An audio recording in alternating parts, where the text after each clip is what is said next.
Hello everyone, welcome in my YouTube channel. आप सभी का वेलकम है आज के इस इम्पोर्टेंट सेशन में। तो आज की इस वीडियो में हम कौन कौन से टॉपिक्स पढ़ेंगे।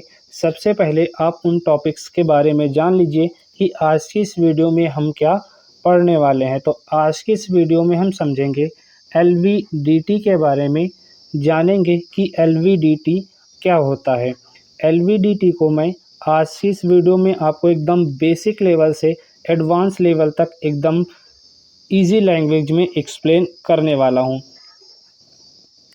इसके बाद हम पढ़ेंगे एलवीडीटी के कंस्ट्रक्शंस के बारे में कि एलवीडीटी की बनावट कैसी होती है विथ डायग्राम के माध्यम से, क्योंकि ये जो आपका क्वेश्चन है आपके सेमेस्टर एग्ज़ाम में जब पूछा जाता है तो वहाँ पर आपका इसका फिगर बनाना आपको काफ़ी इम्पॉर्टेंट होता है।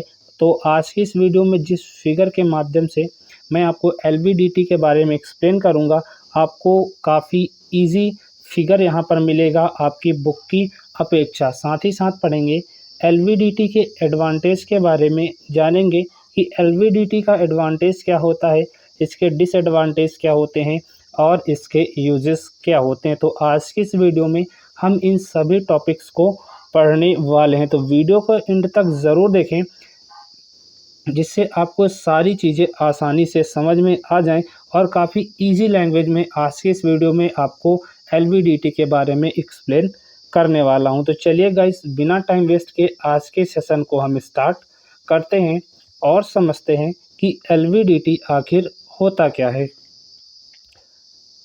तो आपके यहाँ पर सुविधा के लिए सारी चीज़ें मैंने राइट डाउन कर रखी हैं। अब आपका काम है इनको अच्छे से सुनना, जिससे आपको सारी चीज़ें क्लियर हो जाए। तो चलिए स्टार्ट करते हैं। बात करें आपके एलवीडीटी की, तो एलवीडीटी जो है आपका एक प्रकार का इलेक्ट्रोमैकेनिकल ट्रांसड्यूसर होता है। इसका पूरा नाम लीनियर वेरिएबल डिफरेंशियल ट्रांसफार्मर होता है। यानी कि जो आपका एलवीडीटी होता है वो आपका एक प्रकार का इलेक्ट्रोमैकेनिकल ट्रांसड्यूसर होता है, जिसका पूरा नाम लीनियर वेरिएबल डिफरेंशियल ट्रांसफार्मर होता है।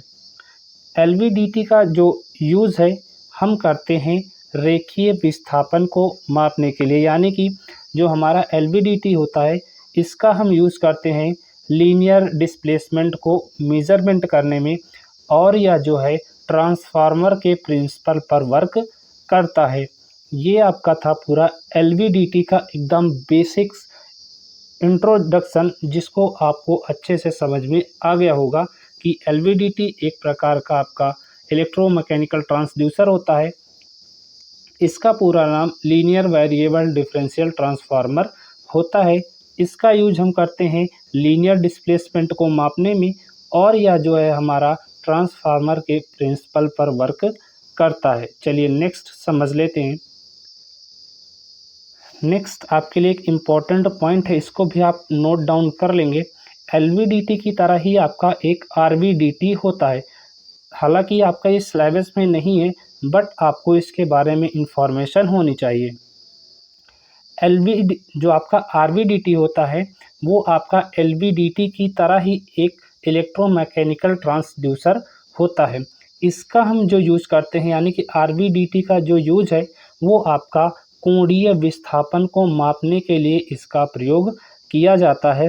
और आरवीडीटी का पूरा नाम, यानी कि इसका full form rotatory variable differential transformer होता है। तो एलवीडीटी का हम उपयोग करते हैं रेखीय विस्थापन को मापने में, आरवीडीटी का प्रयोग करते हैं कोणीय विस्थापन को मापने में। तो दोनों का आप जो डिफरेंस है आप अच्छे से इसको ज़रूर याद रखिएगा। चलिए नेक्स्ट पर मूव कर जाते हैं। नेक्स्ट आपका आता है कंस्ट्रक्शन ऑफ एलवीडीटी, यानी कि एलवीडीटी की बनावट क्या होती है। ये आपका मोस्ट इम्पॉर्टेंट टॉपिक है। यहाँ से आपके सेमेस्टर एग्जाम में क्वेश्चंस पूछा जाता है, तो आपको इसका फिगर भी ड्रा करना होता है। अभी हम इसको फिगर के माध्यम से सारी चीज़ें यहाँ पर समझ लेंगे। आप केवल अच्छे से हमें सुनते जाइए। बात करें आपकी एलवीडीटी की कंस्ट्रक्शंस की, तो इसमें आपका एक प्राइमरी वाइंडिंग होता है और इसमें 2 एक जैसे सेकेंडरी वाइंडिंग होते हैं। यह वाइंडिंग जो है आपकी एक्सियली रखी रहती है यानी कि अक्षीय होती है और यह सिलिंड्रिकल कॉइल पर वाउंड होती है। वाउंड का मतलब होता है उसी पर लपेटी जाती है। अभी आपको ये बात समझ में आ गई होगी। अब इसका हम जब फिगर देखते हैं तो आपको ये जो मैंने आपको ये सारी बातें बताई आसानी से समझ में आ जाएंगी। तो चलिए इसके फिगर पर हम डिस्कशन कर लेते हैं। तो अभी हमने पढ़ा कि जो आपका जो इसका कंस्ट्रक्शन होता है, अभी हमने एक लाइन पढ़ी थी कि इसमें एक प्राइमरी वाइंडिंग होती है। तो आपको फिगर में एक ये प्राइमरी वाइंडिंग दिख रही होगी। थोड़ा इसका कलर चेंज कर लेते हैं जिससे आपको ये दिख जाए आसानी से। तो आपको दिख रहा होगा कि इसमें एक प्राइमरी वाइंडिंग होती है और 2 एक जैसी सेकेंडरी वाइंडिंग होती है। तो यहाँ पर दोनों सेम एक जैसी 2 सेकेंडरी वाइंडिंग होती हैं। तो इतना क्लियर हो गया कि इसमें एक प्राइमरी वाइंडिंग होती है और इसमें 2 एक जैसी सेकेंडरी वाइंडिंग होती हैं और यह जो है दोनों एक्सियली यानी कि अक्ष पर होती हैं और यह सिलिंड्रिकल कॉइल पर वाउंड होती हैं। यानी कि ये जो आपकी सेकेंडरी कॉइल हैं यहाँ पर वाउंड होती हैं यानी कि इसमें क्या होती हैं, मुड़ी होती हैं। इतना आपको क्लियर हो गया होगा कि आपका इसका कंस्ट्रक्शन कैसे किया जाता है। बीच में आपका कोर लगा होता है और ये कोर क्या करता है, ये डिस्प्लेसमेंट का कार्य करता है यानी कि इधर भी ये जा सकता है और इधर भी ये जा सकता है। आई थिंक आपको इतनी चीज़ें आसानी से समझ में आ गई होंगी। चलिए इसका सेकंड फिगर समझते हैं जिससे आपको सारी चीज़ें आसानी से क्लियर हो जाएं। ये जो फिगर आपका है उसी के आगे का आपका नेक्स्ट पार्ट है। इसमें क्या है कि उसमें आपको केवल मैंने बताया कि प्राइमरी वाइंडिंग और सेकेंडरी वाइंडिंग क्या होती है। यहाँ पर आप देखोगे कि इसमें कोर का क्या मतलब होता है।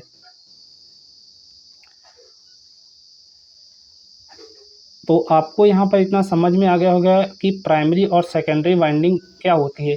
अब यहाँ पर देखिए, यहाँ पर आपका एसी इनपुट होता है। एसी इनपुट का काम है कि यहाँ से हम इसमें क्या देते हैं, एसी करंट यहाँ पर देते हैं प्राइमरी वाइंडिंग में। अभी मैंने आपको बताया था कि कोर, इस कोर का कार्य होता है डिस्प्लेसमेंट करना और क्या करना, मैग्नेटिक फ्लक्स को सिंक करना। चलिए इसको भी समझ लेते हैं कि इस कोर का यूज यहाँ पर क्या होता है। कॉइल बनावट के बीच में एक रॉड शेप्ड मैग्नेटिक कोर को लगाया जाता है। तो इन दोनों कॉइलों के बीच में क्या करते हैं, एक रॉड शेप्ड यानी कि रॉड के आकार की एक मैग्नेटिक कोर को हम यहाँ पर लगाते हैं। इस रॉड का काम क्या होता है, यह रॉड हमें लो रिलक्टेंस पाथ प्रदान करने का कार्य करता है ताकि मैग्नेटिक जो फ्लक्स है वो कॉइल में क्या हो, कॉइल के साथ सिंक हो जाए यानी कि जो कॉइल है वो मैग्नेटिक फ्लक्स को सोख ले, सिंक कर ले। तो आपको ये भी क्लियर हो गया होगा कि कोर का काम क्या होता है। एक बार फिर से देख लीजिए कि जो कॉइल होती है उसको जो आपकी कोर होती है उनको 2 कॉइलों के बीच में लगाया जाता है और इस कोर को, यह जो है एक रॉड शेप्ड मैग्नेटिक कोर होता है जो कि हमें लो रिलक्टेंस पाथ प्रदान करने का कार्य करता है। लो रिलक्टेंस पाथ प्रदान करने से मतलब है कि जब यह हमें लो रिलक्टेंस पाथ प्रदान करेगा तो जो मैग्नेटिक फ्लक्स होगा वो कॉइल में क्या हो जाएगा, सिंक हो जाएगा। आई थिंक ये भी फिगर आपको क्लियर हो गया होगा। ये आपका इलेक्ट्रिकल डॉट्स है। यहाँ पर कोर आपका डिस्प्लेसमेंट करता है यानी इधर भी मूव करता है, इधर भी मूव करता है। ये आपकी सेकेंडरी वाइंडिंग फर्स्ट और ये आपकी सेकेंडरी वाइंडिंग सेकंड। अब जैसा कि हम चित्र में देख सकते हैं कि यहाँ पर क्या है कि दोनों सेकेंडरी वाइंडिंग जो है वो क्या है, वो सीरीज कनेक्शन में जुड़ी हैं। इसीलिए दोनों में या दोनों का जो वोल्टेज होगा वो अपोजिट होगा और अपोजिट होने के कारण जो इनका ईएमएफ होता है यानी कि इलेक्ट्रोमैग्नेटिक फोर्स होता है वो आपका 0 के बराबर होता है। 0 तो सही से बात करें तो नहीं होता, लेकिन हाँ इतना कम होता है कि उसको हम ज़ीरो मान सकते हैं। और जहाँ पर आपका E01, E02 क्या है, ये दोनों कॉइल में उत्पन्न होने वाला इलेक्ट्रोमैग्नेटिक फोर्स होता है, इसीलिए यहाँ पर E0 इक्वल्स टू E01 और माइनस E02 यहाँ पर दिखाया गया है। चलिए नेक्स्ट समझ लेते हैं। अब यहाँ पर मैंने आपके लिए नोट डाउन भी कर दिया है कि E इक्वल्स टू E01 और E02। E01 क्या है कि सेकेंडरी वाइंडिंग जो फर्स्ट वाला है उसका ईएमएफ, और सेकेंडरी वाइंडिंग सेकेंड इसका ईएमएफ जब हटाते हैं तो वहाँ पर हमें ईएमएफ लगभग 0 के बराबर मिलता है। ठीक है, नेक्स्ट देख लेते हैं। नेक्स्ट है कि एलवीडीटी का आउटपुट वोल्टेज आपका हमेशा शून्य होता है, और इस स्थिति को हम नल पोजीशन के नाम से जानते हैं कि एलवीडीटी में जब आपका आउटपुट वोल्टेज 0 होता है तो उस कंडीशन को हम क्या कहते हैं, उस कंडीशन को हम नल पोजीशन कहते हैं। इसको भी आप अच्छे से याद रखेंगे। चलिए नेक्स्ट समझ लेते हैं कि एलवीडीटी का जो है एडवांटेज क्या होता है। पहला पॉइंट आपका आता है कि जो आपका एलवीडीटी होता है ये इनकी एक्यूरेसी हाई होती है, यानी कि ये क्या होते हैं, अधिक परिशुद्ध होते हैं। नेक्स्ट आपका है इसकी स्टेबिलिटी जो होती है बहुत अच्छी होती है, यानी कि जो आपके एलवीडीटी होते हैं इनका स्थायित्व तो अच्छा होता है, ये लंबे समय तक चल सकते हैं। नेक्स्ट आपका है इनका रेजोल्यूशन, बात करें एलवीडीटी की तो इनका रेजोल्यूशन भी क्या होता है, बहुत ही अच्छा होता है। नेक्स्ट पॉइंट पर चलते हैं। नेक्स्ट पॉइंट आपका आता है कि इनका इंस्टॉलेशन करना आसान होता है, यानी कि एलवीडीटी को लगाना काफ़ी आसान होता है। नेक्स्ट पॉइंट पर बात करें कि हायर टेम्परेचर पर भी ये अच्छे से वर्क कर सकते हैं आपके एलवीडीटी। नेक्स्ट आपका है इनकी सेंसिटिविटी जो होती है वो काफ़ी अच्छी होती है। तो ये इसके थे एडवांटेज। अब समझ लेते हैं कि इसके डिसएडवांटेज क्या होते हैं। इसके डिसएडवांटेज की बात करें तो इसके डिसएडवांटेज में पहला पॉइंट आता है कि इसका सर्किट कॉम्प्लिकेटेड होता है। कॉम्प्लिकेटेड का मतलब है कि जो आपका एलवीडीटी का सर्किट होता है वो आपका जटिल होता है, उसको समझना, उसको बनाना काफ़ी मुश्किल होता है। नेक्स्ट पॉइंट पे चलते हैं। नेक्स्ट पॉइंट आता है एलवीडीटी एक्सटर्नल मैग्नेटिक फील्ड से प्रभावित होता है, इसलिए इस प्रभाव को कम करने के लिए हमें वहाँ पर मैग्नेटिक शील्ड लगाना ज़रूरी होता है। तो ये भी इसका क्या है, एक ड्रॉबैक है, डिसएडवांटेज है। चलिए नेक्स्ट पे चलते हैं। नेक्स्ट समझ लेते हैं कि एलवीडीटी का जो है यूज़ कहाँ पर किया जाता है।